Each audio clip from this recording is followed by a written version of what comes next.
Mu karere ka Nyabihu ni hamwe mu hibasiwe n'ibiza bikabije byangije hegitari zisaga 900 zari zihinzeho ibihingwa bitandukanye. Bamwe mu bahinzi bo mu murenge wa Shyira bahuye n'ibi biza nta bwishingizi bari barafashe. Nari narahinzemo ibijumba n'ibishyimbo byose byararohamye, nta n'ikintu nabashije kubona kuko nashakiye muri Nyabihu. Ubwo rero nanjye rero mbegereye bakanyereka ahantu biyandikishiriza nanjye najya mu bwishingizi. Ubu hano nari maje gushoramo ibihumbi 600, nzi yuko nshobora kuzakuramo nka miliyoni ebyiri n'igice. Imyaka yanje ntabwo nari nakayishize mu bwishingizi. Ubu ni igihombo, ubu nta n'ikindi kintu navuga no kuri umuntu akihanagura. Hangiritse ibishyimbo, ibijumba, imyumbati, amateke n'intoki. Ni byinshi cyane, imyaka yangiritse ni myinshi cyane. Ntabwo nashinganishije.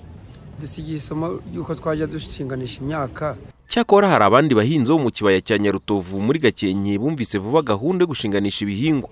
Ubu bakaba bahinga batekanye badakangwa n'imihindagurikire y'ibihe. Gahunda y'ubwishingizi rwose twarayumvise, ngenda nayikoze kuko haraho numvise mu kibaya cya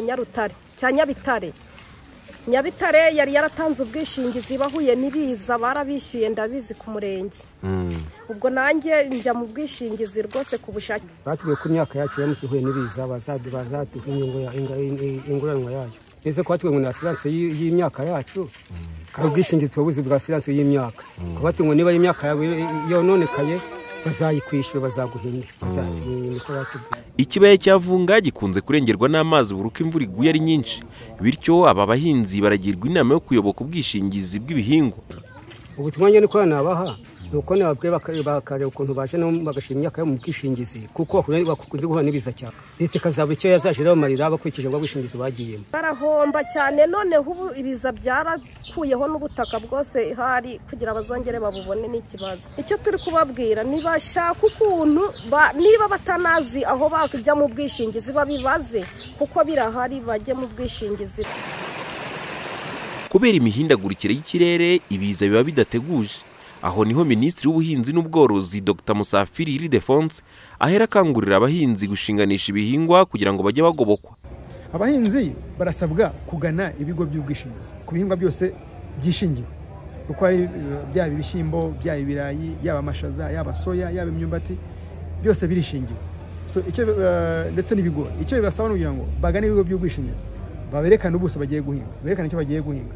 Ubwishingizi babwira amafaranga bagomba kwishyura, iyo premium bishyura. Noneho iyo amaze kumubarira azana ya fagitire agatanga 60, Minisiteri y'Ubuzima ikamutangira 40%. Tukabasaba ko babyitabira kuko biza bihoraho, bire bihinduka buri munsi. Nta Musanze byarabaye, urubura amazi yaramanutse arengera imyaka. So byabyize yo wishingiye nibura ntago ubura byose. Ibishyimbo byari byarahinzwe muri iki gihembwe mu murenge wa Shyira ntibyigeze bishinganishwa. Ni mu gihe mu gihembwe gishize cy'ihinga hari hashinganishijwe ibigori byari bihinze kuri hegitari enye gusa. Ari Muhirwa mu ntara y'Uburengerazuba n'Amajyaruguru.